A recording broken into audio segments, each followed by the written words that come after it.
Bueno, comienzo dándole las gracias a todos los que hacen presencia en el directo, a los que llegan después y se suman y ven la charla con algún interés de encontrar algo que en estos días de cuarentena y en estos días de pandemia creo que lo hacemos todos. Tratar de encontrar algún tema que nos encarrete, que nos entretenga, que nos haga disfrutar o que nos haga por lo menos invertir algún tiempo en algo.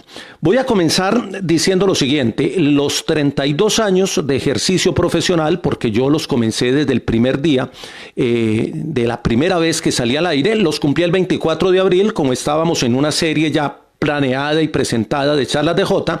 Dejé la celebración para hoy y uno puede celebrar cualquier día es bueno para celebrar. Muy bien, y el título de la charla dice: Vivir hablando de otros deportes. Muchos estudiantes de comunicación, muchos colegas, muchos amigos me preguntan: hombre, ¿uno sí puede vivir hablando de otros deportes que no sean fútbol? Y yo a todos siempre les respondo: pues yo llevo 32 años haciendo eso y he logrado vivir. No voy a decir que se consiga mucho dinero, no voy a decir que se pueda vivir holgado, pero se vive decentemente y se vive bien. Para comenzar la charla, yo tengo una fórmula que le encontré a Jorge Volpi, colega mexicano, por el cual tengo un profundo respeto, que incluso Osvaldo Hernández me compartió un texto muy interesante de él ahora. En alguna charla lo oí decir que a uno no lo define lo que es, sino lo que no es. Uno se define por lo que no es. Entonces voy a decir lo que no soy, y de ahí voy a ir a tratar de explicar por qué llegué a ser lo que soy. Creo que ahí con el juego de palabras me enredé un poquito. ¿Qué no pude ser yo en la vida? Yo no pude ser un lector consumado porque soy un lector sin tiempo. Si a mí me pagaran por leer, yo sería el hombre más feliz del mundo, porque yo siempre quise ser un lector y siempre lo fui, lector empedernido, pero no pude dedicarle a la lectura el tiempo que yo quisiera, que quisiera fuera todo el tiempo que tengo. Pero obviamente la vida te va poniendo algunos retos, algunas expectativas, y te va llevando a diferentes escenarios. Yo soy un lector sin tiempo y ese es una de mis grandes angustias. ¿Qué más no pude ser? No pude ser un deportista profesional.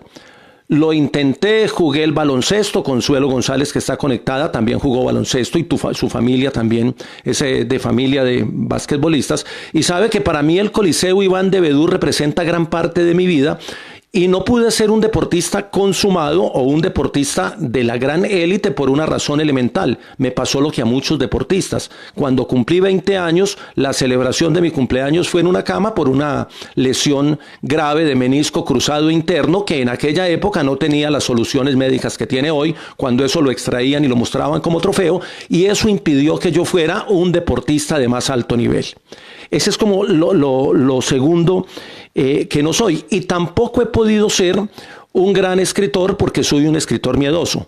Porque desde los 12 años de edad vengo escribiendo, pero siempre me dio temor publicar. Por alguna razón que ya las psicólogas dirán de qué se trata, siempre le tuve miedo a compartir los textos. Yo escribía mucho y escribía para mí. Creo que apenas en estos últimos 4 o 5 años, después de que terminé la maestría en literatura, empecé a publicar, digamos, de manera reiterada la parte literaria, porque sí había escrito varios textos académicos, pero los textos académicos tienen otro matiz y tienen otro tipo de construcción.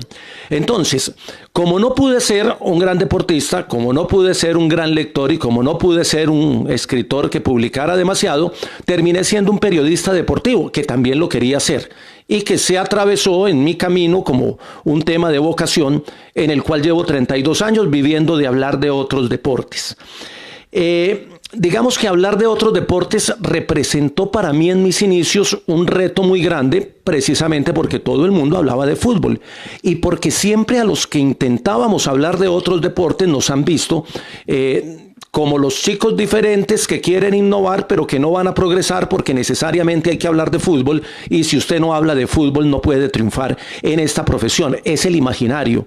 Pero de alguna manera desde los inicios tuve personas o que me acolitaron o que me orientaron o que simplemente fueron mis cómplices para que yo empezara a meterme en los escenarios de otros deportes. El hecho de haberme formado deportivamente en el baloncesto y en el atletismo, que fueron mis dos deportes en los que alcancé a competir y en los que me formé, siempre me generaron la expectativa de que eran mis deportes preferidos, pero que en los medios de comunicación no se hablaba de ellos. Entonces, cuando tuve mi llegada a los medios, pues tenía como esa espinita de ver mis deportes en pantalla, ver mis deportes en radio, escucharlos y verlos en las páginas de los periódicos con el protagonismo que tenían otras disciplinas, que hoy en día entiendo que no va a ser tal, porque ya hoy no entiendo el fútbol como una competencia, sino como un espectáculo y como un fenómeno social muy particular que tiene muchas investigaciones y muchas explicaciones, pero que nunca los investigadores han podido encontrar el por qué es tan fenómeno social y otras actividades no. Hay muchos conceptos y muchos libros que he leído sobre eso y todavía no lo logro entender. Digamos que en un mundo en el que yo me crié, que no es el de ahora, cuando yo comencé a formarme, el mundo tenía un solo discurso en todo. Éramos un país absolutamente católico, incluso por constitución. Recuerden que ya somos país laico después de la última reforma constitucional, pero cuando yo empecé a crecer había un solo discurso religioso, casi que uno o dos discursos políticos, casi que un solo discurso científico y casi que un solo discurso en periodismo deportivo, que era el discurso futbolero monotemático que ha gobernado los medios como propuesta de contenido en materia de periodismo deportivo. Pero desde que me comencé a formar yo entendía que la variedad, que la diversidad, que la posibilidad de tener varios discursos era necesaria, y creo que ese fundamento filosófico que lo saqué de algunas lecturas en mi época juvenil, lo traté de reflejar en los medios. Traté de llegar con nuevos discursos, con nuevos contenidos y obviamente con nuevos deportes. La pregunta de si se puede vivir de hablar de otros deportes es totalmente afirmativa. Lo he hecho yo, lo han hecho otros colegas como Guillermo Montoya Callejas, que es un referente siempre que hablemos de periodistas multideportivos, o como Carlos Julio Guzmán, para poner un referente de radio y un referente de televisión, o como algunos otros que en prensa, el mismo Berburi en el periódico El Colombiano, que en paz descanse Berburi, que hablaba de patinaje, hablaba de ciclismo, escribía de atletismo y también escribía de fútbol cuando le tocaba cubrir la fuente. Entonces, con esos referentes, desde que empecé en el periodismo, siempre me propuse como tarea hablar de otras disciplinas deportivas. Ayer estuve escuchando por la noche la charla de Juan Pablo Varsky, que es un colega argentino que ustedes conocen muy bien, que es una máquina para hablar de NBA, pero también para hablar de fútbol, porque ha crecido en el mundo del fútbol, en los medios en los que ha trabajado, y que hoy tiene un proyecto que se llama Varsky Sports, que está en las plataformas digitales y que casi que es mi referente ahora que estoy tratando de montar JJ Deportes, que en algún momento será un proyecto del que espero compartir con ustedes. Y escuchando a Varsky le hicieron una pregunta. Él estaba haciendo una interacción con sus seguidores en su página en YouTube y le preguntaron que si el periodista deportivo podía alcanzar a saber de todos los deportes. Y Varsky en su respuesta fue tajante, dijo: es imposible, no se pueden abarcar todos. Y saben que en el fondo comparto lo que dice Varsky, pero yo le agregaría: es imposible saber de todos, pero cuando usted los estudia puede aprender de muchos. Que es tal vez el ejercicio que he tratado de hacer en el campo profesional, que no es dominarlos todos, pero sí es dominar aquellos de los que voy a hablar. Y como me ha tocado hablar de muchos, pues he logrado dominar una gran cantidad, aunque es cierto, el conocimiento absoluto no existe, es un ideal, y uno trata de irse formando en varias disciplinas deportivas para poder hablar de ellas. Voy a repartir la charla como en varios elementos que tenía, y voy celebrando los 32 años de ejercicio profesional. Saludo para La Torre, para Jason y para todos los que se van conectando. Aquí tenía, por ejemplo, la charla, que la tenía un poquito desorganizada, pero ya la organicé. Tenía algunos elementos para hablar en este sentido. Hay como un decálogo que creo que puede servir, decálogo de cosas que hay que hacer cuando uno quiere hablar de varios deportes. Lo primero, punto número 1, así como en radio, ahí iría la fanfarria. Punto número 1, nunca hable de lo que no sabe. Si va a hablar de pesas, hay que estudiar pesas. Si va a hablar de atletismo, hay que estudiar atletismo. Y si va a hablar de béisbol, hay que estudiar béisbol.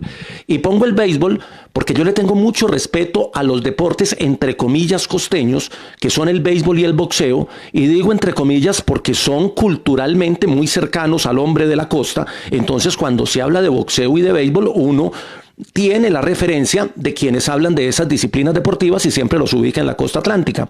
Alguna vez con Telemedellín, cuando Valdir Ochoa era el gerente, que me llevaron a hacer el Festival de Festivales, fuimos el primer canal, y digo fuimos, en Telemedellín, que cogió el Festival de Festivales e hizo una transmisión en la que se transmitía el baby fútbol, pony fútbol en aquella época, pero en las mañanas se transmitía un deporte distinto cada día y me tocó transmitir el baby béisbol. Y yo tenía mucho temor, es de los temores más grandes que he tenido como reto periodístico, porque el béisbol es un deporte de conocimiento técnico profundo. El narrador fue Leonidas González, que en paz descanse Leo. Algún día la fiscalía tendrá que decir cuáles fueron las causas de la muerte de Leonidas González. Nunca lo ha hecho. Espero que algún fiscal que esté viendo se acuerde y de pronto reviva esa investigación y la lleve a cabo. Es necesario. Hay que hacer claridad en ese tema. Leonidas era el narrador y yo me acuerdo que cuando hicimos la agenda y pusimos el baby béisbol como en la cuarta jornada, faltaban 15 días para empezar el festival y yo le dije a Leo, me tenés que enseñar de béisbol lo que sepas, y me pegué a mirar las transmisiones, que de hecho lo hacía, pero como espectador, no con la expectativa de transmitir. Y terminé aprendiendo un poquito de béisbol, sobre todo a llevar la tabla, a llevar el registro estadístico, que es fundamental en las transmisiones de béisbol. Entonces, nunca hablo de lo que no sé. Y cuando hablo de lo que sé, hablo hasta donde sé. Es decir, de béisbol hay mucho por aprender y me falta mucho. Pero ya hice unas transmisiones de baby béisbol con un conocimiento básico que tiene que ser superior al del televidente común para uno poder aportar algo. Punto número 2. Hay que vivir otras experiencias en el periodismo. Uno se forma y ejerce en el periodismo deportivo, pero si algo me ha aportado en esta construcción de lo que he querido ser, es haber cubierto desde reinados de belleza, que alguna vez lo hice, hasta masacres, que alguna vez me tocó en el noticiero ANT, en una época muy brava.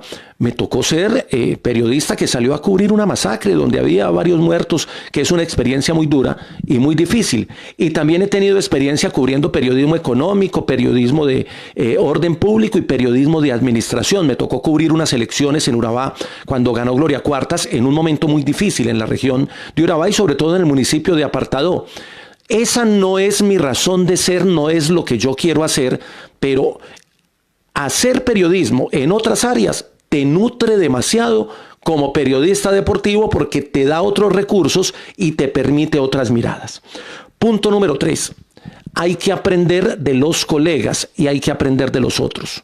He tenido la fortuna de trabajar con los grandes narradores de este país, desde Jorge Eliezer Campuzano, que para mi gusto y mi manera de ver el periodismo es el mejor narrador de fútbol con el que he trabajado, y he trabajado con muchos y me perdonan los otros, pero yo por el maestro siempre tendré una total veneración. Para mí es el mejor en lo que hace y lo sigue haciéndose 50 años después. He trabajado con Rubencho, que también tiene toda mi admiración, y he trabajado con una cantidad de colegas nuevos y una cantidad de colegas veteranos, de los cuales he aprendido un elemento de cada cual. Trato de que en cada transmisión, en el equipo de trabajo, lo que dicen los otros, la forma como lo dicen o el contenido que generan, me sirva a mí como aporte y como contenido. Yo soy un televidente, digamos, riguroso, porque cada que veo la televisión o cada que escucho la radio, tomo nota. Siempre tengo el cuaderno y siempre tomo nota de algún concepto, de alguna idea, de algún elemento que de pronto no manejo o que de pronto puedo aprender, o de un comportamiento, que también en eso los colegas le enseñan a uno. Punto número 4. Hay que ir a todos los eventos y hay que aprender a disfrutarlos todos. En la autobiografía que estoy escribiendo, que algunos han leído, hablo de los juegos departamentales como mi punto de inicio y mi primera vez acreditado. los juegos departamentales, los vacacionales de fútbol. Ahorita todos los años voy al vacacional de la Estrella y colaboro con los muchachos del Indere y me parece una experiencia maravillosa, y siempre que voy hablo con los exfutbolistas, hablo con los técnicos, hablo con la gente del municipio y encuentro que en un torneo vacacional se puede hacer una escuela también para uno aprender cosas de fútbol, en ese caso porque es un vacacional de fútbol, pero voy a torneos departamentales, a eventos de ciudad, a eventos recreativos, y no solamente voy a los eventos grandes. Los colegas del ciclismo me dicen, es que vos no venís sino a las competencias grandes, al Tour Colombia, y te veo en las grandes, y a veces me toca, pero por el oficio, porque no tengo la posibilidad de ir, pero cuando estoy en Antioquia voy a la Vuelta a Antioquia, a la Clásica Marinilla cuando alcanzo a ir, o a la Clásica de Río Negro. Pero además del ciclismo yo trato de ir a las otras disciplinas deportivas. Hay que aprender en todos los niveles de la actividad deportiva, hasta en las escuelas de formación, en fútbol, en gimnasia, en balonmano, se aprenden elementos nuevos que luego uno puede apropiar al periodismo. Punto número 5. Hay que tener jefes exigentes. Cuando los jefes son alcahuetas o cuando los jefes no te exigen, digamos que el desánimo o la mediocridad te empiezan a gobernar. He tenido la fortuna de tener a Lais Vargas, que en paz descanse, como tal vez la jefe más exigente y con la que más discutí. Los colegas son compañeros y discutíamos con argumentos y eran discusiones de fondo, pero discutíamos para que el noticiero tuviera un mejor contenido, y a veces éramos dos temperamentos fuertes, pero entendíamos que estábamos hablando profesionalmente. Siempre los jefes más exigentes son los que te hacen crecer. Los que solo te aplauden y te alcahuetean no te dejan avanzar en la construcción del oficio. Punto siguiente: no pedir nada. Los periodistas, yo tengo un profundo respeto por quienes lo hacen, pero yo no soy capaz de pedir boletas, pedir camisetas, pedir regalos, pedir obsequios. Me cuesta mucho hacerlo, y no voy a decir que nunca lo haya hecho. Alguna vez lo he hecho, y lo he hecho por alguna necesidad particular. Pero yo creo que más que pedir es ganarse el espacio con lo que uno hace. Y si te llega la boleta o te llega la camiseta, que me han llegado como obsequios en Navidad, es una cosa, pero de ahí a estar pidiendo no me gusta, porque te hace perder el rol de periodista y te hace perder de pronto la distancia frente a la fuente, que fue un elemento teórico que me enseñaron en la universidad. El siguiente punto, creo que es el 7, hay que saber hasta dónde uno es capaz de hacer, y hay que aprender a decirle no a las cosas que usted no sabe hacer. En periodismo deportivo me han propuesto cosas, me han propuesto ir a programas de debates en televisión, a esos programas de fútbol donde uno tiene que tomar posición radical, vertical, porque además son un show, además están libreteados, además tienen, esto pues para los que no son del medio, además tienen unos libretos rigurosos. Usted diga que sí, yo digo que no, y nos agarramos. Yo no soy capaz de participar en debates, me tocó hacerlo alguna vez en radio, en televisión no lo he hecho, y he tenido que decir que no, porque no me siento actor del periodismo, sino que me siento más periodista que hace periodismo, y que no soy capaz de actuar y de asumir ese rol de yo digo que no y usted dice que sí, nos agarramos, para que la gente nos vea y para que el programa genere mucho contenido. Eso no lo hago, y hay que aprender a decir que no, así sea en detrimento de algunas oportunidades económicas. El punto que sigue, estoy hablando de un decálogo que lo tengo escrito, no solo aquí en el cuaderno, sino que trato de seguirlo siempre. A veces me salgo de ese libreto también, porque todos los seres humanos tenemos debilidades, yo también las tengo, y a veces he salido de este libreto y he hecho cosas que no he debido hacer, de las que he aprendido.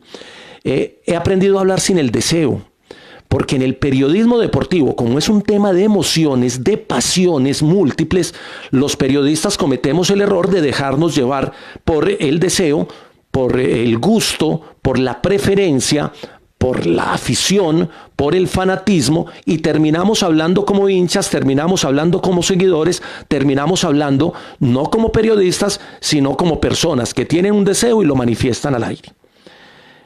El punto que sigue, número 7, no, ese era el 8, el 9. hay que tener sueños en la vida. Yo en periodismo deportivo tengo muchos sueños todavía. Sueño con transmitir unos Juegos Paralímpicos, es mi gran reto. Espero algún día algún canal que necesite transmitir los Juegos Paralímpicos y no tenga quien que me den la oportunidad. Porque mi sueño es transmitir unos Juegos Paralímpicos en la misma dimensión que se transmiten los Juegos Olímpicos. Porque es que estamos en deuda con el deporte paralímpico, en el periodismo deportivo, y ese es uno de mis grandes sueños que lo tengo y lo quiero cumplir antes de retirarme dentro de 10 años, porque ya tengo 52 y como ya los cumplí, si llegan a hacer la reforma pensional, que espero que no la hagan, pero si la llegan a hacer, creo que me alcanzo a coger un régimen de transición. Tengo otro sueño. Es aprender a manejar el Big Data, la inteligencia artificial al servicio del periodismo.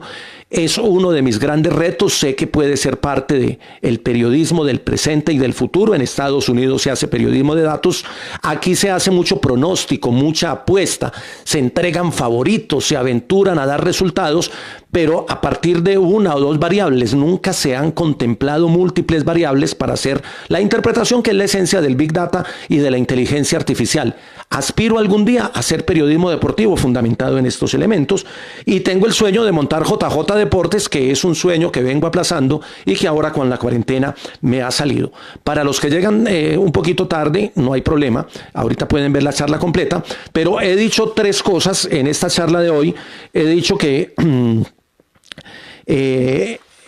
que uno casi siempre se define por lo que no es y eso le ayuda a definir lo que soy. Dije que soy un lector sin tiempo, quisiera tener mucho más tiempo para leer. Soy un escritor miedoso porque he dejado de publicar, aunque he escrito desde los 12 años. Apenas he publicado algunas cosas de lo que tengo guardado en muchos cuadernos y fui o soy un deportista frustrado porque una lesión de menisco a los 19 años, cuando iba a cumplir los 20, me dejó sin la posibilidad de trascender más en el baloncesto y el atletismo, que eran mis deportes.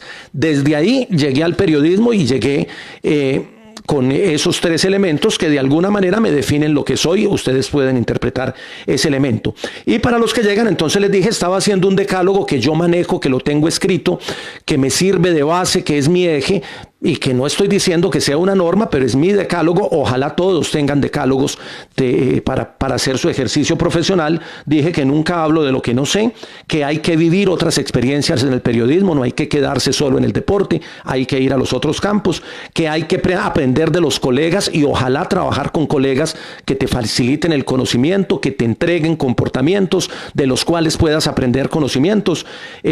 Dije que hay que ir a todos los niveles, a los juegos departamentales, a los juegos interescolares, a los juegos intercolegiados, a los Juegos Olímpicos, a los campeonatos del mundo, pero también hay que ir al torneo vacacional. Dije que hay que tener jefes exigentes. Nunca me ha gustado trabajar con jefes mediocres. Trato de estar siempre donde haya jefes exigentes. Hay que aprender a decir que no a lo que no quieres hacer. Dije también que no hay que hablar con el deseo, que es un problema del periodismo deportivo. He aprendido y estoy tratando de aprender y me ha costado mucho aprender a hablar sin el deseo y a tratar de hacer un ejercicio racional de investigación e intelectual como debe ser el periodismo.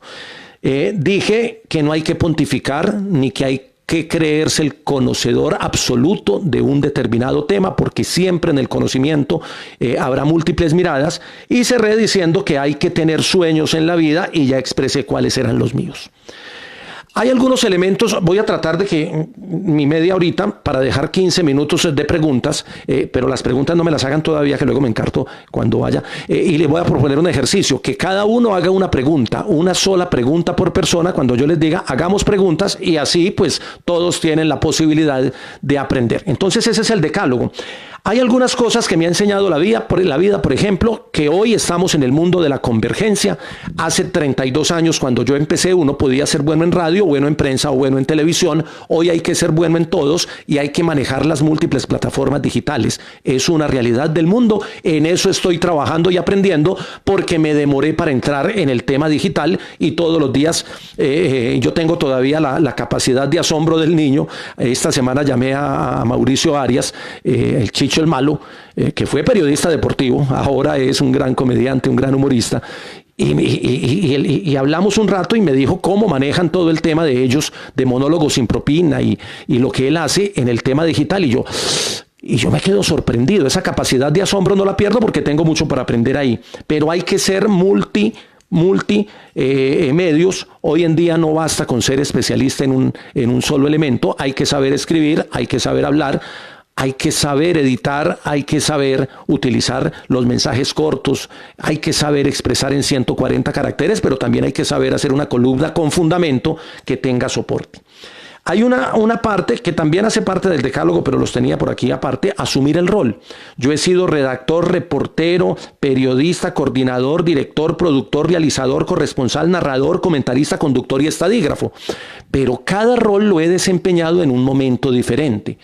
Cuando a mí me ha tocado dirigir, y aquí saben los que han trabajado conmigo, por ejemplo, en Teleantioquia Deportes, pues el director tiene que trazar línea, y el director tiene que definir posición editorial, y el director tiene que decir cómo se hacen las cosas, y el director tiene que escuchar, pero tiene que definir. Los directores toman decisiones, los reporteros hacemos preguntas, los comentaristas hacemos análisis para poder interpretar lo que estamos viendo en una cancha.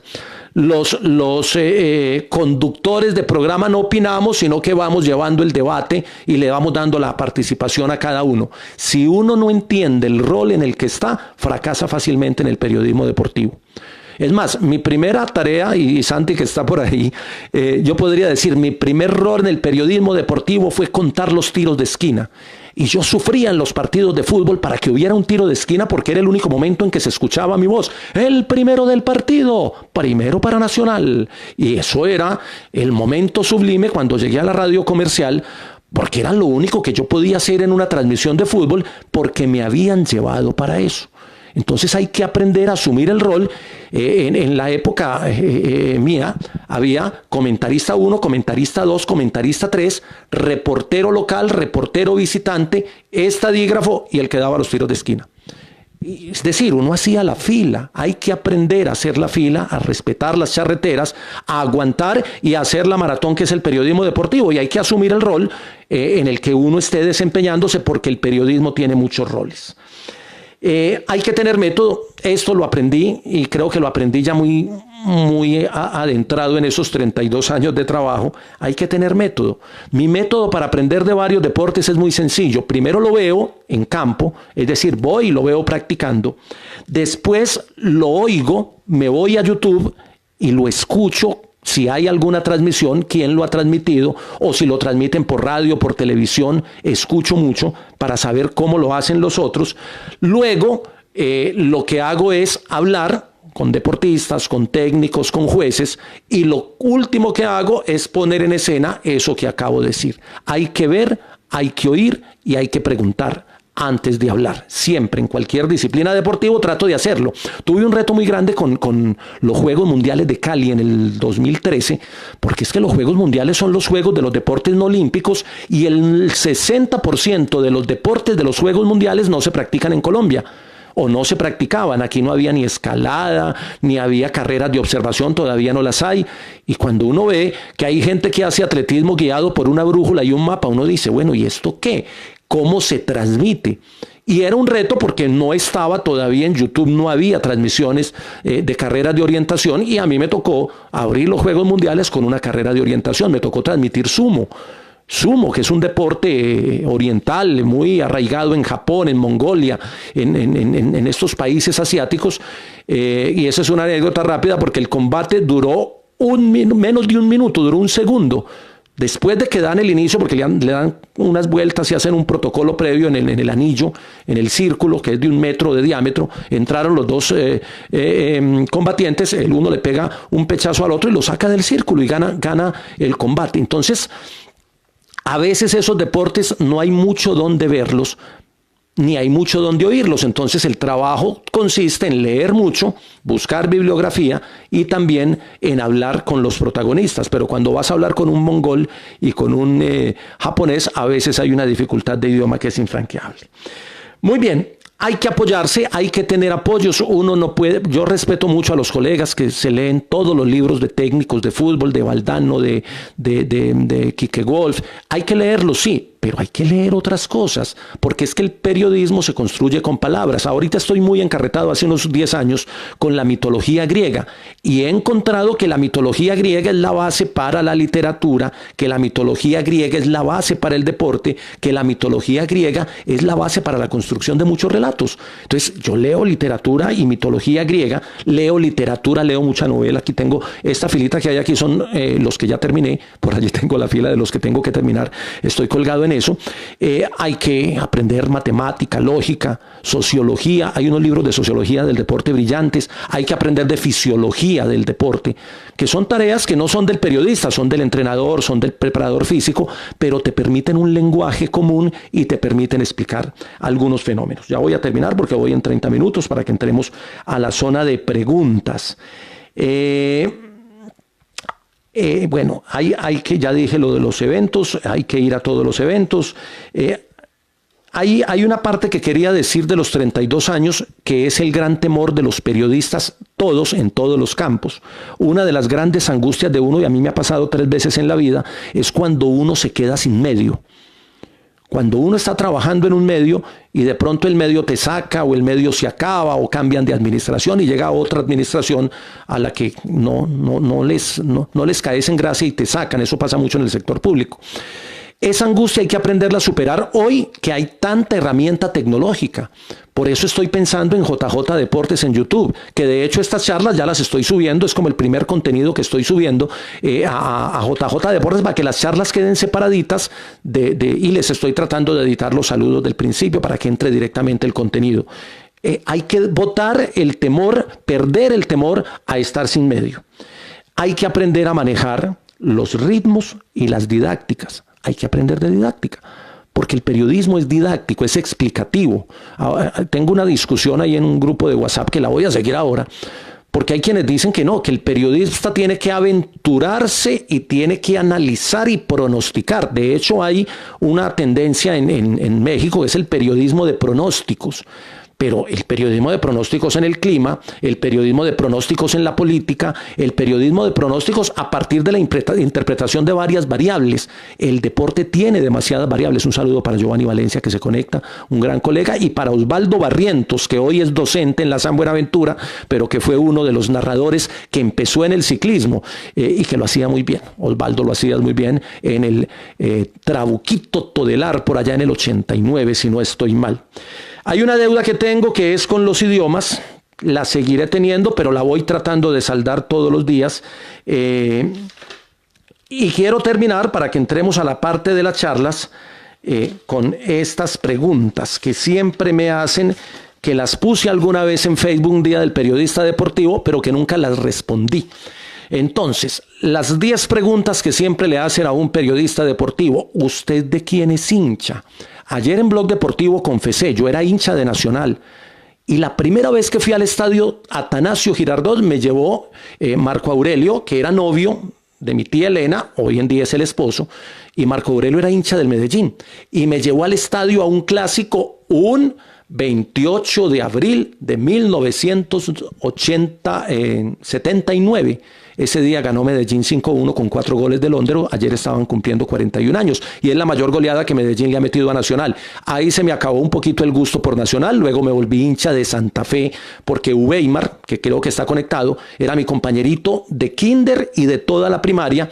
Y Uweimar era hincha de Santa Fe porque sus papás eran bogotanos. Me volví hincha de Santa Fe y después me volví hincha de Nacional otra vez, y incluso fui al estadio, fui 2 veces con creo que era la Academia Verdolaga, que se hacía en Oriental. Fui con una barra porque algunos amigos eran de la barra y fui con ellos, y luego me volví hincha del Medellín, y voy a explicar por qué. Cuando empecé de periodista, me hice muy hincha de Nacional por esa familia que había, de la que hablé antier, la que formó Maturana, donde estaba Luis Carlos Perea, Andrés Escobar, John Jairo Treyes.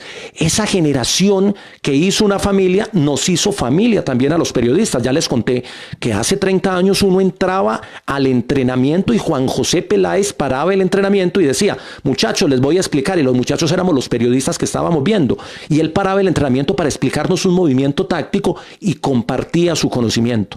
En esa época Nacional era una gran familia y con Bolillo, con Pacho, con Juan José, le cogí mucho cariño. Y luego me volví hincha del Medellín cuando hubo una época en Nacional que era imposible hablar con los jugadores y que tenían el ego subido y que se hizo imposible y que tuvo una administración que empezó a alejar a los periodistas y Medellín tenía más afecto por los periodistas y nos recibían y eran más descomplicados los muchachos.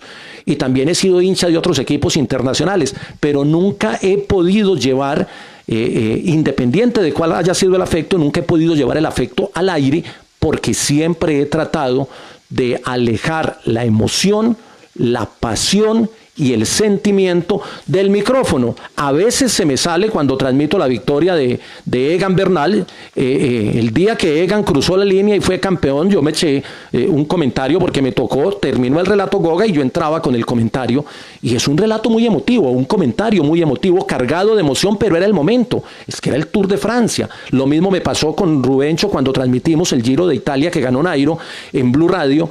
Y entra Nairo en esa caravana en Roma, en la última etapa, y Rubencho se echa todo su poema, y yo me vi obligado a entrar con un poema, que además no era un poema, era un comentario haciendo referencia a la historia de Roma. Dije, los etruscos entraron por el norte, los persas entraron por el sur, para tratar de significar, desde la referencia histórica, que todos los pueblos habían conquistado Roma y ese día lo estaba conquistando el pueblo colombiano, pero era una metáfora que traté de trabajar en ese momento. Entonces, eso quería decirlo, pero entonces voy con las 10 preguntas. Entonces, ¿de quién es usted hincha? Yo soy hincha oficial de los Celtics de Boston porque yo me crié en el baloncesto y nadie me ha podido entender eso. Cada que me preguntan al aire, yo digo, es mi equipo. Y los que son del baloncesto y los que son seguidores de NBA saben que soy hincha de los Celtics y que no soy de los hinchas que reclaman títulos, porque los Celtics ya ganaron muchos títulos en la década de los 70 y 80 cuando tuvieron la gran banda de Larry Bird y todos sus compañeros. Es el equipo que más títulos ha ganado de la NBA, los tenemos todos, pero lo que hace que yo soy hincha de los Celtics me han ganado un título y yo no les reclamo título porque entiendo la afición como un afecto que va por encima de cualquier resultado. 2, ustedes viajan mucho. Siempre me lo preguntan, sí, viajamos mucho, es cierto, pero no son viajes de placer, son viajes de trabajo. Nadie sabe lo que sufre un periodista deportivo cuando viaja a cubrir un evento por las carreras contra el tiempo y por las dificultades que se presentan cuando usted está en un campo que no es el suyo y usted no conoce el terreno. Uno cubrir fútbol en el Atanasio, donde conoce todas las cabinas, conoce a todo el mundo, pues es muy fácil, pero ir a cubrir un partido en San Cristóbal, en Copa Libertadores en el 89, cuando nos tragamos 36 horas en un carro, en un vehículo, para llegar hasta allá y llegamos 4 horas antes del partido y nos tocó tirar 450 metros de cable, robándonos una línea telefónica de cualquier ciudadano de San Cristóbal. Esas historias te enseñan que uno no viaja a pasear, sino que uno viaja a sufrir. ¿Ustedes los periodistas ganan mucha plata? Falso, los periodistas deportivos no ganamos mucho dinero, hay algunas excepciones que se la ganan toda. A los otros cuando nos tocan salarios decentes. Hay muchos colegas a los que no les toca salario y les toca rebuscarse en un tema de la pauta que me parece un modelo económico perverso, poco solidario y tacaño de los medios de comunicación. De eso no quiero hablar, pero no ganamos tanta plata. Esta pregunta me la hacen cada rato. Jota, ¿no tenés por ahí una boletica? Entonces me toca responderles decentemente. Hermano, yo soy periodista, no taquillero. En las taquillas podés conseguir la boleta.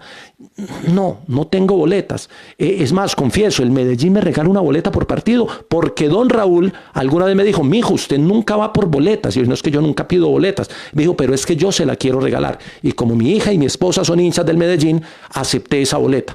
Pero no fue que la haya ido a rogar. Y Nacional también tiene unos pases que los entrega y los manda en un sobre cerrado y están numerados y demás, y también los recibo. Pero yo no tengo boletas, no me pregunten por boletas que no tengo. Decime quién gana el Tour o decime quién gana el partido. Cierto que Mariana va a ser medallista de oro, cierto que no, nosotros no somos de pronósticos. Es más, mucha gente me escribe cuando hay mundial, Jota, ayúdame con la polla para ver si me la gano. Nunca me he ganado una polla porque yo no hago pronósticos. Yo cuando hago las pollas las hago con el corazón, nunca le pongo el ejercicio científico, y los periodistas no tenemos una bola de cristal y no somos adivinos. Una más. ¿Vos por qué dijiste en el programa esto? Hermano, porque si yo lo digo, lo pienso. A mí me pagan por hablar en el micrófono y a veces me piden conceptos, a veces me piden información. Cuando me piden conceptos, digo lo que pienso, y cuando me piden información, digo lo que sé. Ese es el trabajo del periodista. ¿Me podés conseguir un saludito de James para el niño que está cumpliendo años? No, yo no le digo a los deportistas que me den saludos, entre otras cosas porque yo no soy amigo de ningún deportista. No tengo esos afectos. Y no me gustaría tenerlos porque cuando usted está muy cercano en afectos a una fuente, usted pierde la objetividad para preguntarle o para cuestionarle cuando le toca. No pido saluditos, me parece terrible. ¿Qué pensás de Iván Mejía? ¿Qué pensás de Carlos Antonio Vélez? Que son periodistas como yo. Yo no hago periodista de colegas, nunca lo he hecho. Tengo mis opiniones sobre el periodismo que hacen, pero me las reservo para mi análisis y mi evaluación. ¿Usted sí jugó alguna cosa? Sí jugué y corrí y tuve el tercer tiempo en categoría juvenil en los 5.000 metros en la pista de Alfonso Galvis Duque cuando era de tartán, no cuando era de Regupol, que después la cambiaron y ahora es sintética. Pero llegué a correr bien y llegué a jugar baloncesto bien en Selección Antioquia y en selecciones de universidades. Y esta, ya que vas para Italia, ¿por qué no me traes? ¿Por qué no me compras? Ya que vas para la Vuelta a España, ¿por qué no me traes? No, hermano, porque es que yo no soy un servicio de mensajería, porque es que yo tengo que llevar cuadernos y libros, cronómetro y calculadora, y tengo que ir a trabajar y no tengo tiempo de hacer turismo. Ayer estaba Rubencho recordando en Blue el momento de Lucho Herrera, que hace 32 años ganó la Vuelta a España, y contó cómo el día que termina la Vuelta a España hacen todo el recorrido por Madrid, sacan a Lucho en un helicóptero, Rubencho se monta con él y lo sacan para el noticiero de Andrés Pastrana, que lo quería en directo desde allá. Y al otro día, de regreso para Colombia. Así nos pasa, termina el evento y nos volvemos. He ido a Copas América, he ido a campeonatos mundiales, he ido a olímpicos, pero me toca devolverme al otro día y nunca conozco más allá de los escenarios deportivos. A veces uno saca un momentico para hacer turismo, que es natural, lo hice ahora en Copa América de Brasil, nunca en mi vida había ido a Brasil, y aproveché para conocer 3 o 4 cosas que quería conocer, que además no eran estadios de fútbol. Quería conocer la zona turística de Sao Paulo, quería ir a uno de los museos que hay en Sao Paulo, que es hermoso, un centro artístico que tienen, quería ir a una biblioteca para mirar, quería ir al barrio donde nació Amado, en Jorge Amado, se me olvidó, en Salvador Bahía. Hice cosas que no tienen que ver, pero lo hice en raticos muy rápidos que pude aprovechar. Todo esto para decir que estoy feliz siendo periodista deportivo, que cumplí 32 años, que tengo mis métodos, mis formas de hacer, que no soy absolutista, que cada quien se labra su futuro. Puse en Twitter, creo que fue ayer o antier, uno está donde uno mismo se ha colocado. La vida es así. Uno no puede quedarse diciendo, es que yo tuve muy mala fortuna, es que si a mí me hubieran dado la oportunidad, es que no creyeron en mí. No le eche la culpa a los demás. Usted llega hasta donde quiere llegar y usted se pone donde quiere estar. A veces algunos hemos tenido momenticos y golpes de suerte que nos ha puesto el destino, pero los hemos sabido aprovechar. Si te dan una oportunidad, esa es, no hay más. Voy con las preguntas y voy a responder rápido en estos 15 minutos de preguntas. Y voy a empezar aquí. Jota, ¿te gustan más los Olímpicos o el Mundial de Fútbol o el Tour? Los Juegos Olímpicos. El evento supremo del deporte son los Juegos Olímpicos. Que si he sido decano de una facultad de periodismo, me pregunta Camilo Sánchez. Fui jefe de programa en la Universidad de Medellín, en el programa de comunicación gráfica publicitaria, fui jefe de programa 2 años. El trabajo administrativo en educación no me gusta más esto, estar parado en el aula, hacer investigación, entregar conocimiento, diseñar didácticas. Esas labores administrativas son para gente a la que le guste la labor administrativa, no me llena. Me gusta más el trabajo en educación. He participado en comités de currículo tratando de dar línea conceptual y me gusta más eso, pero no me gusta la administración de la educación. Recomiéndame sitio de redes sociales en la web que estés actualizando o datos de información de deportes no convencionales en Colombia. Carlos, eso me faltó por decir. Los deportes se hacen visibles, todos, para que no digan que es que los deportistas no mostramos, que los periodistas no mostramos los deportes. Ese lo tenía aquí apuntado y se me pasó.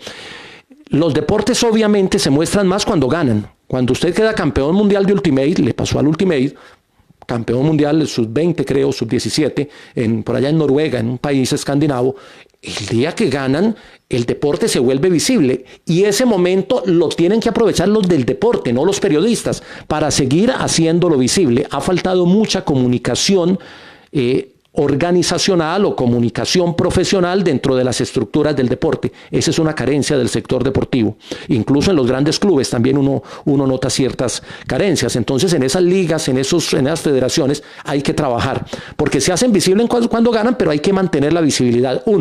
Los medios locales y los medios regionales arriesgan más porque pueden hacerlo. Los medios privados nacionales arriesgan menos porque están arriesgando grandes capitales. Entonces uno ve que en Telemedellín, en Teleantioquia, en los canales locales y canales regionales hay una gran escuela. Desde que yo empecé por allá en el 92, en el informativo de Antioquia, las secciones deportivas tenían 7 notas, 2 o 3 eran de fútbol y el resto eran de los otros deportes.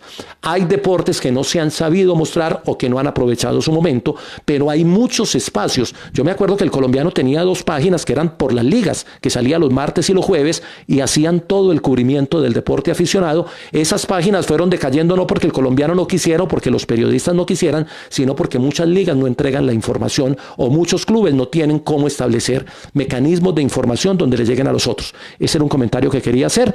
Hay muchos sitios y muchas redes, los voy a poner en el feed ahorita para no alargarme aquí en la extensión, pero los deportes van buscando medios propios. La Federación Colombiana de Patinaje tiene un trabajo de transmisión de mundiales a través de YouTube. La Federación de Tiro con Arco tiene una página web y un sitio en YouTube donde transmite todos los campeonatos del mundo. La Unión Ciclista Internacional tiene un canal en YouTube para los eventos de pista. Entonces hay que empezar a buscar por federaciones. Yo lo hago mucho y encuentro cosas muy agradables. Los mundiales de judo me los veo también en internet. Hay que buscar sitios porque no todo va a estar en los medios masivos. Alejo Vargas dice: ¿cuál ha sido la mejor experiencia hablando de otros deportes en tu carrera como periodista? Pues hombre, Alejo, debo reconocer que mi sueño era hablar de baloncesto y he tenido la fortuna, primero, de transmitir, que fue donde arranqué casi en el mundo del periodismo deportivo en medios comerciales. Transmitir la primera Copa Sprite de baloncesto en el 88 me marcó para toda la vida porque yo todavía lo jugaba y los jugadores de la Copa Sprite eran los que habían jugado conmigo o en la universidad o en alguna selección. Ese para mí, y fui al principio, pero poder transmitir, por ejemplo, con Lucho Escobar hicimos en Teleantioquia Deportes el título de, no me acuerdo si fue de Arrieros o de Paisas, creo que fue de Paisas, ya era Paisas, en 2009, 2010, ese fue un título que ganó el equipo antioqueño y lo transmitimos para todo el país porque teníamos los derechos. Esa es otra experiencia grande. Amo las estadísticas y los guarismos, claro, Guari. Por eso Giovanni García me apodó el Guari. El Big Data será muy esencial como apoyo periodístico. Guari, te puedo decir, en Estados Unidos hay periodismo de datos, en Colombia no ha llegado. Pero el día que llegue, esa puede ser una gran revolución y ya tienen ventaja los que saben manejar algunos números, algunas tablitas de Excel y algunas combinaciones de variables de las cifras para sacar datos importantes. Hay una cosa y es, uno tiene que tener muchos datos, pero tiene que saber tener criterio para definir cuál de todos los datos que tiene es el importante en el momento de la transmisión. Yo llego a una transmisión con muchos datos, no voy a decir cuántos porque sería también exagerar un poco, pero estos cuadernos están llenos de datos y muchas veces en la charla digo 1 o 2, el resto se queda en el cuaderno. Hay que aprender a sacar el dato que es importante en el momento. Vivi, muchas gracias por la felicitación. Mauricio Rueda, esa torta virtual me gusta, espero que algún día la torta sea física, esto se va a demorar para poder compartir una torta y un café, pero compartiremos el café. ¿Quién ha sido el más influyente en tu carrera, Juan Carlos? Si me lo preguntas por algún colega, don Eduardo Cano Mesa, que fue el que me metió a la televisión. Creo que a él le tengo una profunda gratitud.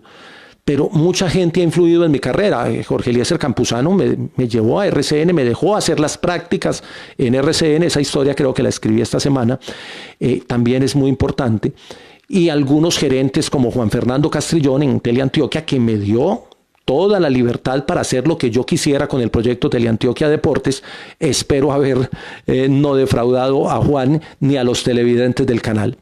Dice Mónica Ospina, ¿crees que falta información estadística en las clases de periodismo deportivo? En el periodismo deportivo, repito, Mónica, porque la pregunta es muy buena, hace falta el Big Data, es el periodismo deportivo del futuro, en mi manera de ver. Hay otros que piensan que no, pero creo que sí nos falta aprender no solo a tener la estadística, sino a interpretar la estadística y a saber de esa interpretación qué es lo interesante y lo importante para el televidente o el oyente. ¿En qué momento sentiste que te convertiste en un referente? No, Karen, yo no soy referente, yo soy un periodista deportivo. Alguna vez me insultaron por Twitter en una transmisión de ciclismo. Un señor me dijo que yo era un periodista deportivo de misa de 5.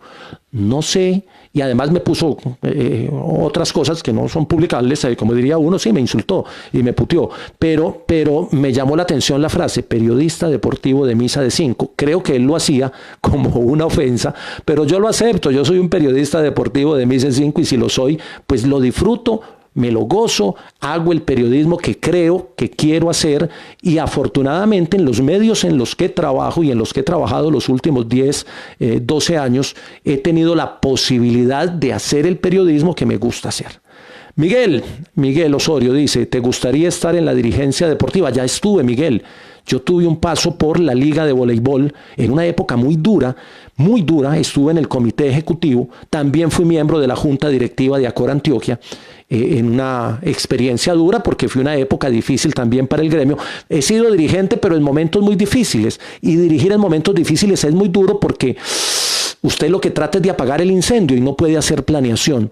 En esa liga de voleibol estaban construyendo los coliseos, había una pelea con la administración de los escenarios porque el INDER la había reclamado, se la había quitado a las ligas, la liga de voleibol estaba literalmente quebrada.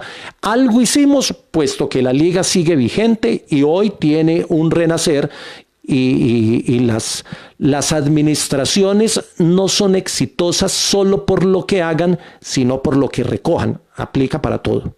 Una administración nunca es exitosa por lo que haga en el momento en el que está, sino por lo que recoge. Uno no puede sentir que llegó e inventó la organización que dirige, porque ese es un problema de ego muy grande. Hay que recoger y hay que sembrar para que otros recojan. Esa es la tarea de los dirigentes.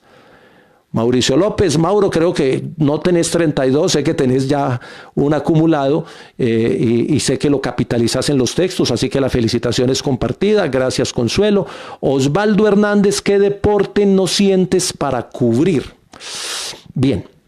Osvaldo, le tuve mucho temor a las transmisiones de golf que hicimos en Teleantioquia Deportes, cuando transmitimos la Copa Sura y el Abierto del Rodeo. Primero porque el golf es un deporte, es el reglamento más largo. El golf tiene 400, o tenía en esa época, no sé si tiene más, 460 y pico de normas distintas.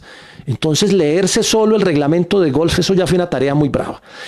Y aparte de eso no teníamos los recursos técnicos, teníamos una unidad móvil con 8 cámaras, o 7 cámaras y una cámara móvil, y cubrir 18 hoyos con una sola unidad móvil cuando en Estados Unidos tienen línea, ¿cómo se llama esto? Línea de red. En cada hoyo tienen para poner 7 cámaras y así lo transmiten en el mundo y nosotros lo transmitimos con las mismas 7 cámaras en una sola unidad móvil, cargando la cámara. Creo que por aquí está uno de los camarógrafos. Entonces es muy difícil. Yo sabía del reto técnico y del reto periodístico y fue muy complejo manejar, porque yo era el director. Entonces vuelvo al tema de los roles. Si yo hubiera sido solo comentarista, de pronto hubiera sentido mal la transmisión, pero en esa época de Teleantioquia Deportes, el director de Teleantioquia Deportes tenía que pensar en los recursos técnicos, en la alimentación, en la logística, en el equipo periodístico y aparte de eso tenía que comentar. Era muy difícil. Creo que ahí me angustié mucho y no lo llegué a sentir. Si algún día me dan la posibilidad de estar en un set con una transmisión de los 18 hoyos, con toda la tecnología que manejan las transmisiones internacionales, por eso tengo otro sueño. Algún día quiero llegar a DirecTV, que tiene los derechos de muchos deportes, que a veces no los aprovecha, pero que tiene esos derechos con toda la producción que amerita. Algún día también podría ser por ahí. Luis Eduardo Blandón habla de los Celtics Dream Team. Eso es una belleza. Es el mejor equipo para mí, ya eso es de afectos, pero sigue siendo el mejor, y este año tenían todo para llegar a final de conferencia, estaban jugando muy bien. La cuarentena nos dejó en el camino. Una vez escuché decir que el periodismo deportivo no se gana plata, que se hace por hobby, que para subsistir se debe trabajar en otros campos como la docencia y las relaciones públicas. A ver, Carlos, sí y no, esa respuesta es brava. Es cierto, el periodismo, no el deportivo, el periodismo en Colombia es una profesión que paga, además no es una profesión, por ley es un oficio, que paga salarios muy bajos. Y aquí en el FID conozco muchos que hubieran sido exitosos trabajando en periodismo, pero la necesidad los llevó a otros campos. Hay otros que somos más tercos y nos hemos tratado de mantener, pero en mi caso, Carlos, yo soy conferencista, hago talleres en universidades, en colegios, en empresas, dicto charlas de capacitación, hago asesoría en comunicación de crisis, me muevo en el mundo académico, trato de ser empresario y montar empresas de comunicación. Tengo una conferencia que se llama Cómo quebrarse 4 veces montando empresas de comunicación, porque mi emprendimiento no ha sido bueno, no he podido aprender a ser emprendedor. Sí me la he tenido que rebuscar, pero también, Carlos, debo decir, tengo 3 hijos, una familia más numerosa, y eso me obliga a estar más activo y a generar la posibilidad de encontrar más recursos. Me han ofrecido irme a ser comunicador de empresas. Alguna vez me presenté a una convocatoria en EPM, llegué hasta la semifinal con Davis y con otra persona. Porque de pronto sentí que se me cerraba el mundo en periodismo, pero no se me cerró, la vida me volvió a tener ahí. Sí, no me gustaría hacer otra cosa más allá que leer y escribir y hacer periodismo deportivo en transmisiones. Me encanta el periodismo deportivo de transmisiones, del directo. Me gusta más que el de programa diario o que el de programa de debate. Me gusta esa adrenalina de las transmisiones. Pero sí me ha tocado ir y conseguirme la plata por otros lados también, y proyectos editoriales que acompaño, otras cosas. Porque lo he aprendido a hacer, pero si fuera por gusto, y creo que hay gente que vive bien del periodismo deportivo, también hay que decirlo. Lo que pasa es que no es para todos, así como hay mucha gente que vive muy bien de la medicina, y hay otros que ni siquiera tienen las garantías mínimas para arriesgar su vida, y el gobierno no se las da, como lo estamos viendo ahora. Así que no es un problema solo del periodismo deportivo, sino de otros campos. ¿Qué era lo del Palomo Zurriaga que no dijiste? La anécdota, por ahí está Santi. Alguna vez, cuando el Palomo estaba en Nacional, los periodistas nos hacíamos en una casetica que había al pie de la cancha, pero ya estaba la malla, ya nos habían sacado, porque primero los periodistas estábamos al otro lado, estábamos ahí donde era la pista atlética, o en los estadios que no había pista atlética, estábamos detrás del arco con el micrófono y teníamos acceso a los jugadores inmediatamente terminaba el partido. Luego llegó una época en que nos tiraron detrás de la malla, nos separaron, y entonces el jugador terminaba el partido y venía hasta la malla, y yo estaba empezando, eso fue como en el 88, sí, 88, 89, y el Palomo estaba en un momento brillante, y el Palomo le hablaba solo a Santi Martínez, que está ahí conectado. Él no debe saber esta anécdota, y entonces todos sabíamos que el Palomo le hablaba era a Santi. Entonces terminó el partido, el Palomo hizo sus goles, y el Palomo, Santi lo llamaba Palomo, y Palomo vino, y Santi le fue a poner el micrófono, pero como estaba la malla, entonces yo le puse el micrófono aquí. Santi no se debe acordar, yo alcancé a meter el micrófono aquí delante del de él. No eran los micrófonos de hoy, que son multidireccionales y toda esta carreta. Entonces, pero Santi como que no se dio cuenta por la emoción de que le estaba mirando a los ojos, y el Palomo era muy grande, entonces Santi era, oye Palomo y tal, y le hacía las preguntas, y yo tenía el micrófono aquí. Entonces, donde se oyó la entrevista fue en la emisora en la que yo estaba, y no en la emisora de Santi, porque Santi tenía el micrófono más separado, y le decían por el interno, Santi, se escucha muy mal. Y entonces yo veía que Santi cogía el micrófono y decía, bueno, ya estamos corrigiendo y tal, y ya va el Palomo, y le seguía preguntando. Cuando Santi le iba a pasar los audífonos por encima de la malla para ponerle los goles. El cable no le daba, estaba muy cortico. Entonces ya Palomo como que se desesperó y yo alcancé a tirar los audífonos míos, pero no le dije, Palomo, estos son los míos, sino que alcancé a tirar los audífonos que tenían un cable largo y Palomo se los puso, creyendo que eran los de Santi. Santi, qué pena, esa nunca te la había contado, seguramente no te acuerdas. Ese día yo estaba empezando y Santi ya estaba consagrado, pero ese día me felicitaron porque tuve en exclusiva al Palomo Usuriaga. Tengo otra anécdota de esa misma época con un amigo de Santi, que ya no está, con Freddy Mario Erazo, cuando corríamos a la cancha a poner los audífonos. Alguna vez, en esa época, estas son anécdotas que hay que contar para que la gente sepa que el periodismo no ha sido siempre igual, terminó el partido y arrancamos todos a correr, cuando todavía estábamos del lado de la pista atlética. Y arrancamos a correr y como yo venía del atletismo, yo tenía mi condición, yo me gané varios piques, pero en una de esas, yo no sé si fue Freddy Mario o si fue el operador, llegó y sacó el pie, ¡pin! Y me pusieron, yo arranqué y sentí la zancadilla, penalti, caí y los otros coronaron. Y yo quedé con una piedra porque yo, claro, me tropecé, pero sí fue que me metieron zancadilla. Como yo sabía que habían sido ellos, luego se las cobré y esta tampoco nunca la conté. Los micrófonos iban pegados a una caja donde iba el cable pegado y el operador te iba soltando cable y tú corrías con el cable. Había que saber correr con cable, que no, es como correr con testimonio en una prueba de relevos. Y llegó, entonces como ya me habían hecho una en un partido, al partido siguiente yo amagué aquí, iba a arrancar en el pique y cuando vi que arrancaron, iba Freddy Mario, yo fui el que le desconecté el cable de la caja y él llegó hasta el deportista, llegó primero, le puso los audífonos y nunca pudo salir al aire. Y entonces, claro, el deportista, no me acuerdo quién era un jugador de Medellín, por allá en el 88 también, y no escuchaba, y le decía, es que no escucho nada. Claro, yo los había desconectado, yo fui el que los desconecté, yo hice esa maldad, qué pena confesarlo ahora después de tanto tiempo. La gratitud de Harvey, como siempre, hemos compartido valiosos momentos, Harvey, en muchas transmisiones, con Harvey, con Amado, con Lucho, tengo un profundo afecto por lo que hemos hecho. Libros que le cambiaron la vida a Santi, me han cambiado la vida los libros de literatura. Yo leí a Fernando González ya viejo, pues viejo yo, Pensamientos de un viejo, de Fernando González, yo lo leí como a los 40 años de edad. Ese libro fue determinante para mí por muchas cosas, porque yo no leía filosofía, sino que leía narrativa.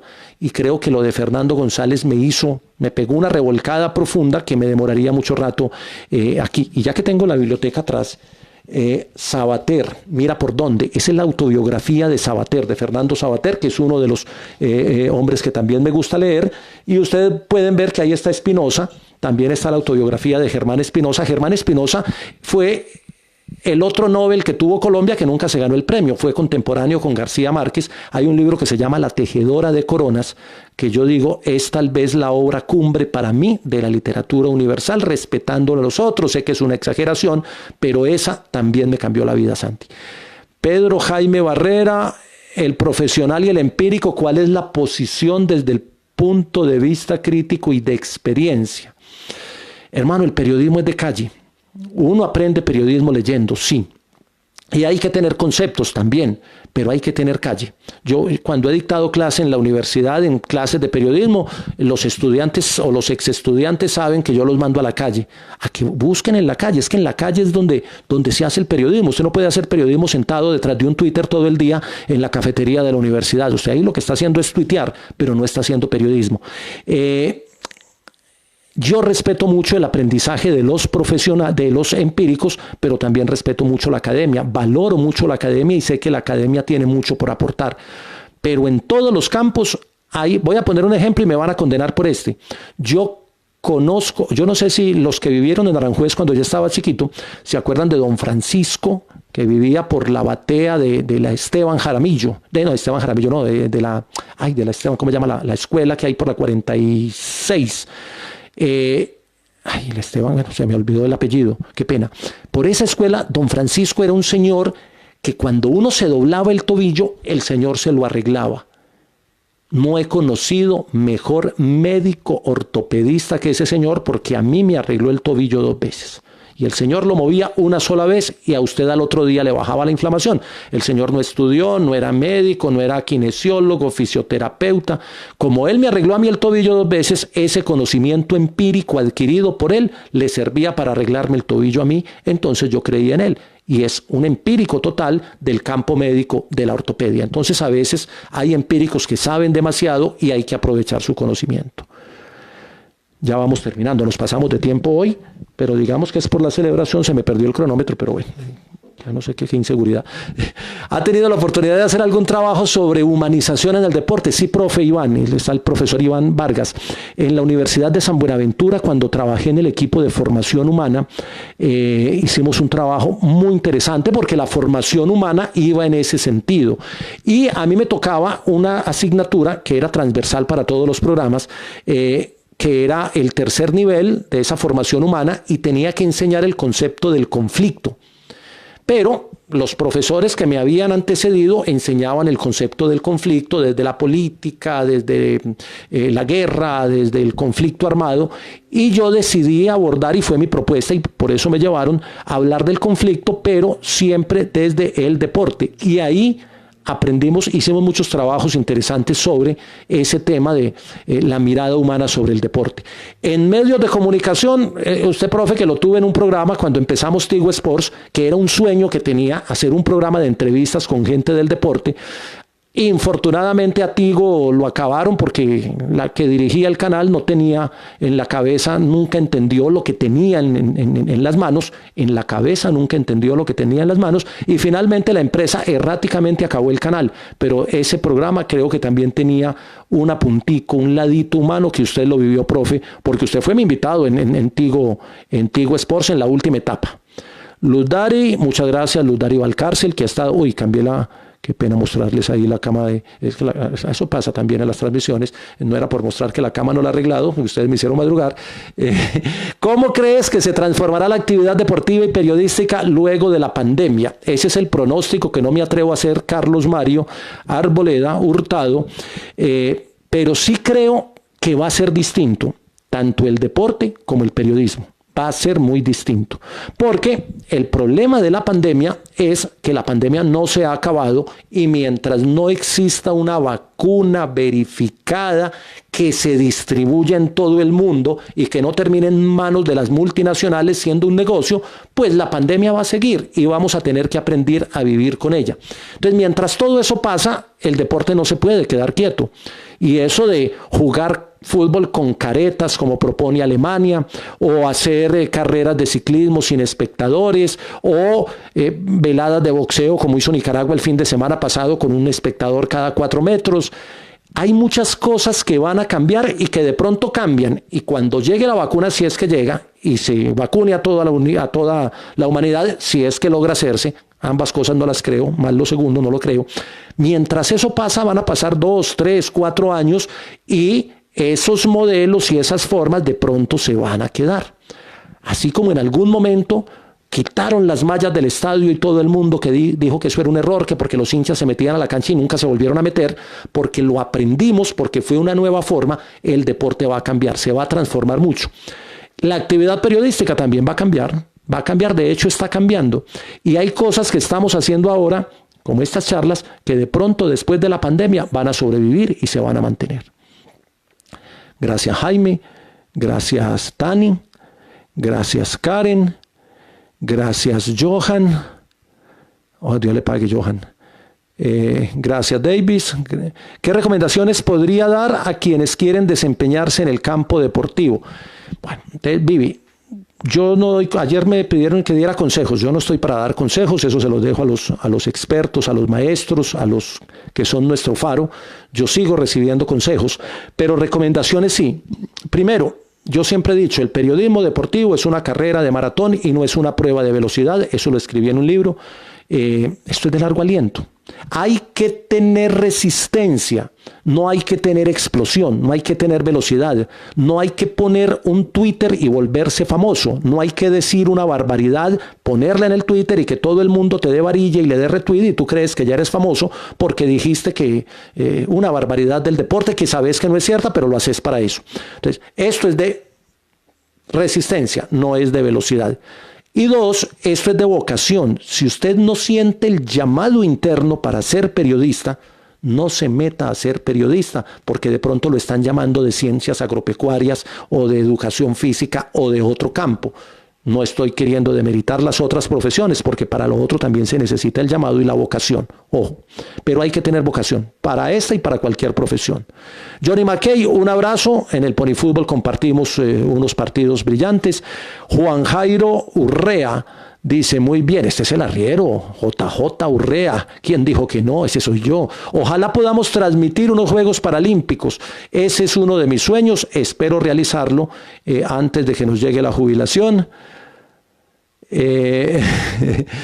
Miguel Osorio, los canales regionales han apoyado en transmisiones los deportes. Sí, los regionales, y Miguel, lo expliqué ahorita, los regionales y los locales, entre comillas, tienen menos que arriesgar porque ellos tienen un presupuesto asignado, que es un presupuesto que sale del bolsillo de los contribuyentes, además.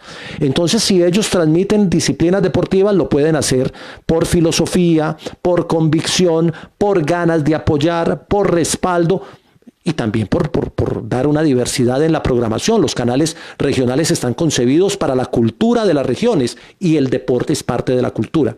Entonces, los regionales han hecho esfuerzos grandes, lo que hicimos en alguna época con Teleantioquia Deportes, lo que hizo CA Televisión para allá en los 90, lo que hizo Iris Producciones, Calidad con Estilo en transmisiones deportivas, fue importante en su momento también. Ya que hice la cuña, voy con los mensajes.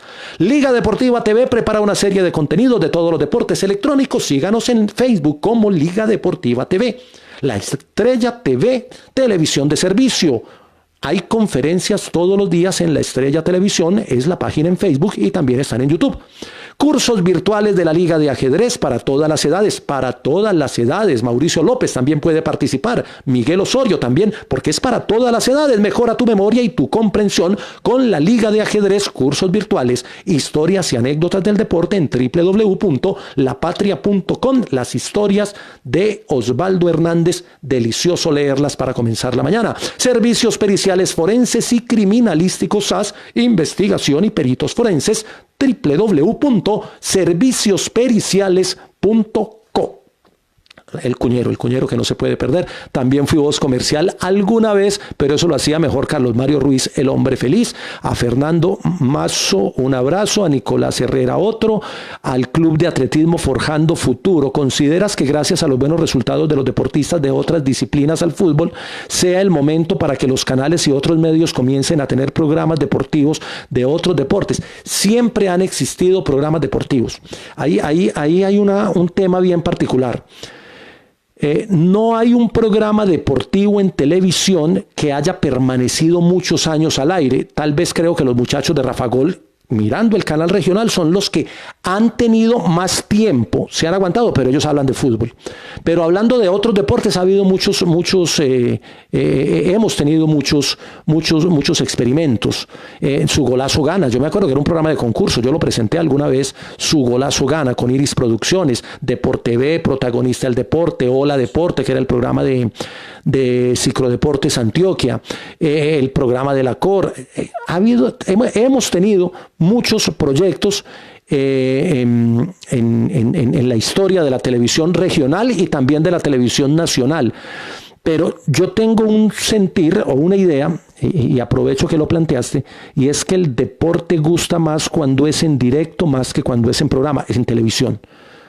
Es un éxito cuando usted transmite, y lo hemos hecho. Transmitimos los Juegos Universitarios hace 2 años en un canal de YouTube y eso disparaba el número de seguidores. Cuando hacemos el torneo vacacional en La Estrella, que lo hacemos por internet, o cuando hacemos los Juegos Escolares, que también los hemos hecho, o cuando transmitimos judo por el fanpage de la Liga de Judo. Y uno veía la cantidad de personas que se conectaban, que superaba cualquier charla de Jota en su mejor momento. Creo que el deporte en directo es el futuro de la televisión. Hay que motivar a ciertos administradores para que, ahora que Viene la época de la crisis, estamos en la pandemia, la crisis viene después, cuando todo el mundo esté quebrado. Ya hoy las pymes no tienen con qué pagar quincena. Entonces estamos en la pandemia y viene la crisis económica, la crisis de programación, la crisis de escenarios, porque ya no va a haber tanta plata para mantener los escenarios y demás. Cuando llegue la crisis va a ser muy interesante que los medios le den la mano con transmisiones en directo a las ligas, a las federaciones y a los clubes. Mauro, gracias por tus palabras. Lina, gracias por tus palabras. Miguel, Claudia, mi hermanita, un abrazo, un beso. Johnny McKay, un abrazo. María Consuelo, gracias a ti. Fernando Mazo, me han hecho alguna propuesta internacional. Yo fui corresponsal de Transworld Sports, que era un programa de fútbol que se hacía en un canal internacional cuando todavía no había arrancado ESPN en el año 94, estaba con Iris. Ese año me gané un premio nacional de periodismo Simón Bolívar y me llamaron a raíz de eso para ser corresponsal de Transworld Sport. Viajaba a Pereira, Armenia, a hacer notas de fútbol. Fue mi primera experiencia en un medio internacional. Me han hecho 2 o 3 llamaditas, pero no he podido porque es que, como decía ahora, mi estructura familiar es mucho más gruesa y esas decisiones tienen que involucrar a la familia. Uno no se puede ir por ganas de salir, por ganas de que lo vean, o por una oferta que económicamente no le da y decir yo me doy la pela. Yo en esta etapa de la vida no lo puedo hacer, y cuando estuve en la edad de poderlo hacer, es decir, cuando estaba soltero, no tenía obligaciones y demás, nunca me hicieron las ofertas, me las hicieron ahora Fernando, pero si me hacen una buena, estoy abierto a ofertas como todo el mundo en este momento. Lixa dice que me quiere tener de profesor. Voy a hacer una charla con una universidad de Bogotá el lunes. Se me olvidó. Aquí no lo tengo en la cabeza. Les mando el datico por aquí. Es una charla sobre periodismo deportivo también, porque ellos van a montar un diplomado, entonces de pronto nos cruzamos por ahí. Mario Ruiz, la Javiera Londoño, así se llamaba el colegio, sí, claro, la Javiera Londoño. Los del Marco Fidel siempre tuvimos novias del Cefa y novias de la Javiera Londoño. Esa historia no la voy a contar. Zona Deportiva, ¿cómo calificas tu experiencia en ANT Noticias? Iris me sirvió mucho en Guari por una razón elemental. Mi premio nacional de periodismo me lo gané trabajando para el noticiero ANT. Y me lo gané gracias a la confianza que me dieron Juan Guillermo Garcés y Víctor León Zuluaga, que era mi director de noticiero y a quien también aprecio mucho, no lo había mencionado. Un abrazo para él. Gracias, muchachos, vamos cerrando. Después de la pandemia, ¿quiere volver InPau a darnos otra charlita? Lixa, claro que sí. Cuando me inviten, yo tengo una ventaja, y es que yo a donde me invitan voy, y a donde no me invitan nunca voy. Y he tenido muchos eventos, ruedas de prensa, eventos deportivos que los colegas me llaman después y me dicen, ¿por qué no fuiste a tal cosa? Porque no me invitaron, y si no me invitan, pues no puedo ir. Mario, dice, ¿nunca te gustó la actuación como lo es tu hermano Conrado? No, el actor es él, Carlos Mario. Yo fui actor de teatro callejero con el Teatro Experimental Cenizas, un abrazo para Néstor Cenizas, que sigue trabajando con el proyecto en Itagüí.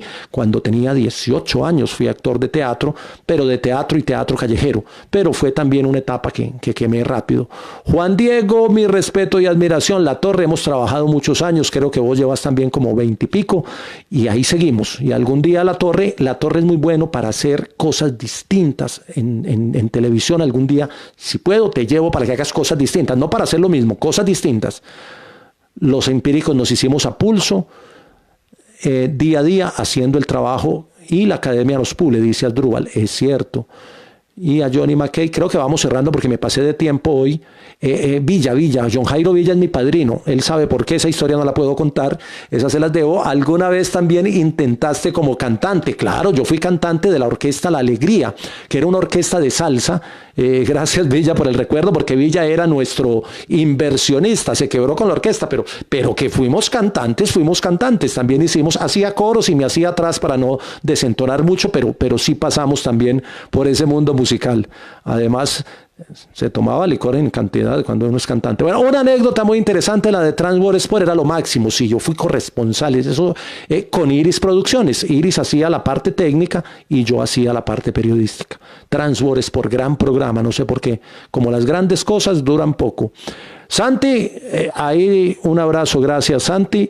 Y a Wilson Vélez, Dice, son los primeros 32 de experiencia. Esta pregunta no me la hicieron, pero voy a terminar con ella.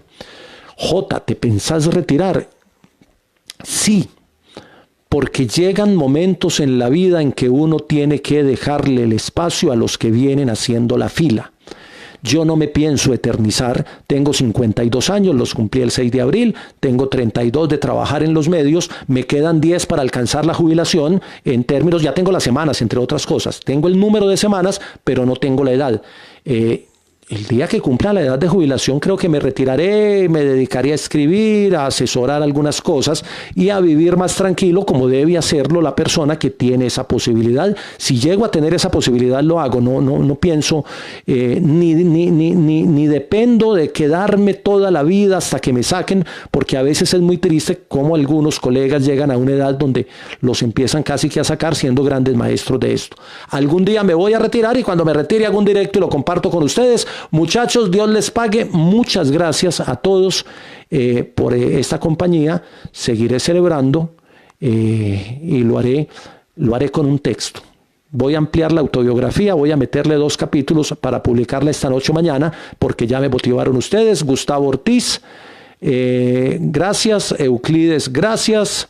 Luis Eduardo, gracias. Sí, hay que pensar en el relevo generacional. De hecho, siempre en los grupos donde he trabajado he tratado de que quienes están empezando tengan algún aporte, por lo menos conceptual. Dios les pague, son 32 años. Que si quiero hacer radio con el Paisita, sabes que nunca tuve la posibilidad. Con el que sí estuve fue con Alonso Arcila en Los Habitantes de la Noche, estando Alonso ya en Mudra Isman, le hacía una sección un tiempo, pero el hombre quería que yo le llevara los tiquitiquis y a veces no tenía tiquitiquis para llevarle. Don Alonso sabe que lo quiero mucho porque también me tuvo en sus afectos, en su grupo. Gracias, amigo, felicitaciones, gracias a todos, chao.